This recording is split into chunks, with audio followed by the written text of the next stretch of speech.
Welcome to Oregon Legal Center's video series on estate planning. I'm Richard Noble.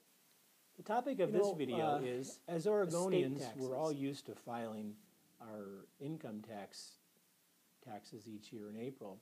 We've got the Oregon return and we've got the federal return.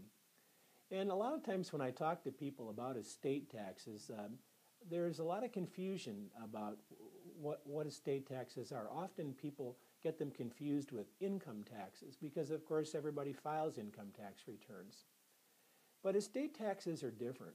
While the income tax taxes the income you receive each year, the estate tax, and there's an Oregon estate tax and there's a federal estate tax, the estate taxes are on the transfer of assets when from you to the people that you've named in your will or your trust who are going to receive your assets when you pass away. And so people really aren't used to estate taxes because you don't file them every year. They're just filed once during your lifetime. And so it's just something that just doesn't come up very often. Estate taxes are really important.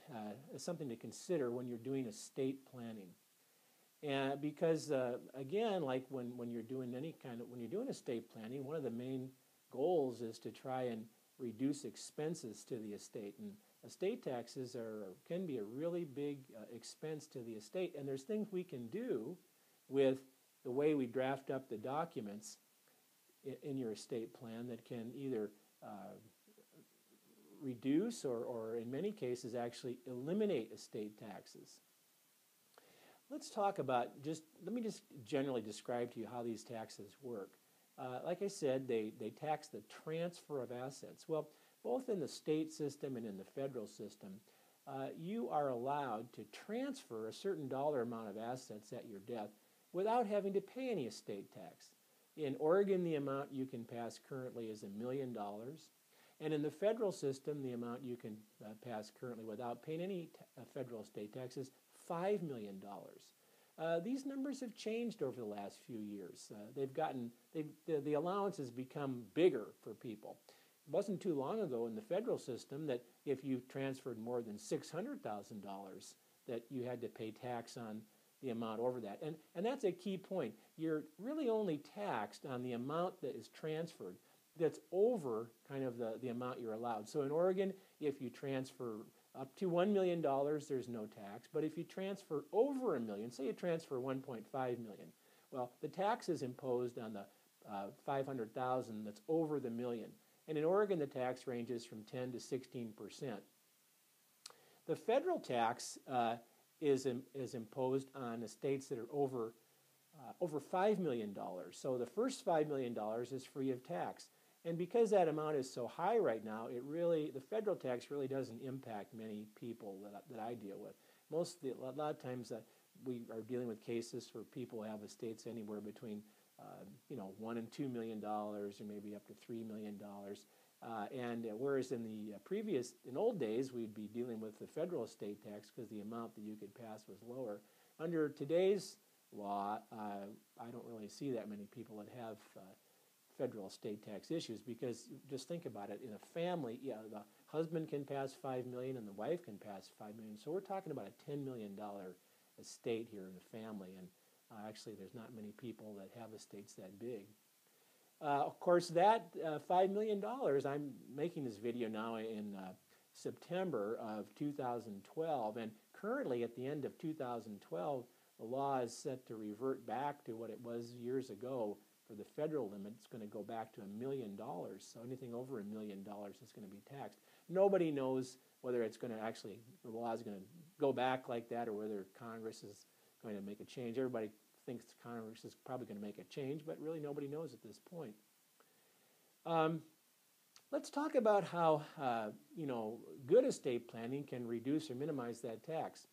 Let's take an example, for instance, of a family that has $2 million. Of an estate, total between husband and wife, they've got $2 million, and they have their affairs organized like most people do. They own everything as husband and wife jointly with right of survivorship. And the reason why they have the right of survivorship in there is for most cases, they just want to avoid probate when the first spouse dies. They want the surviving spouse to automatically just own the entire estate, which, makes a lot of sense. And typically, in the normal way you look at things, the more money you have, the better. I mean, doesn't it sound better for the surviving spouse to have $2 million rather than $1 million? Well, but unfortunately, when you're dealing with the estate tax, with the Oregon estate tax and the federal estate tax, it's just the opposite, actually. You really want to have less money. But of course, if you want to have you really don't want to lose control of all the money. So what is it? What can we do in estate planning that would allow the surviving spouse to kind of have control over all the assets, but not really be deemed legally to own all the assets? Let's take that $2 million example and see how it would apply if you use a living trust to do the estate plan. And the provisions in the trust are such that there is provision for these consideration of these estate tax issues. Let's have a joint trust where we have $2 million in it. And the trust agreement would say, well, when the first spouse dies, divide the trust in half. And so you'd be, half would be attributable to the spouse who passed away, and half would be the survivor. So each would have $1 million. Of the $2 million, each would have half.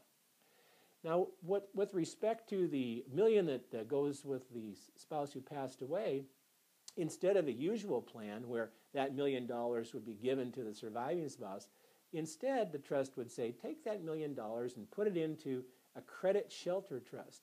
Make the surviving spouse the trustee of that trust. In other words, have control over how it's used, right? The ability to write checks, buy and sell property. Let's also make the surviving spouse the beneficiary of the credit shelter trust. So the surviving spouse's trustee can write a check to herself, take money out of the credit shelter trust, and use that money for her own purposes. It sure sounds a lot like the surviving spouse under those types of conditions. It sort of sounds like she's the owner of that account because she has so much power over it and she has the ability to use the assets. But legally, she's not the owner. The trust itself is the owner. And the gift that was made from the estate of the spouse who died, the $1 million, to the credit shelter trust, because remember, the spouse who died had the legal right under Oregon law to pass $1 million free of any Oregon estate tax. That $1 million gift to the trust was transferred free of Oregon estate tax. So the $1 million went in there. There wasn't any deduction for any taxes that had to be paid. Now, let's imagine a year later the surviving spouse who has $1 million in her trust, she dies. And the trust says, well, when she dies, if her spouse isn't alive, that her $1 million would go to the kids. So remember, under Oregon law, she can pass $1 million also free of any estate tax. So her $1 million goes to the children without any deduction for estate taxes.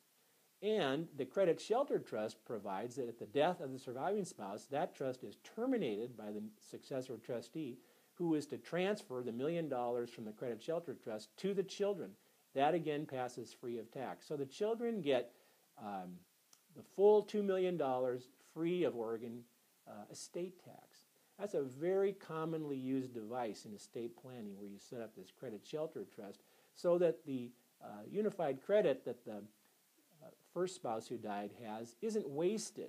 In other words, it's utilized. And so in this case, as one would expect, where each spouse has the right to transfer $1 million and there's just $2 million in the estate, there's no Oregon estate tax paid. Without a plan like that, you'd end up with the surviving spouse getting the $2 million, and there would be an estate tax that would be due at the death of the second spouse. So that's a real good example of how a trust can be used to avoid, in this case, eliminate Oregon inheritance tax, but in other cases, at least minimizing the Oregon inheritance tax, Oregon estate tax. And it works the same way for the federal estate tax, up to $5 million per person. So you can shelter $10 million using that between two people, two married people, using that approach. Well, I hope I've answered some questions about the estate taxes, and we'll look forward to seeing you at Oregon Legal Center.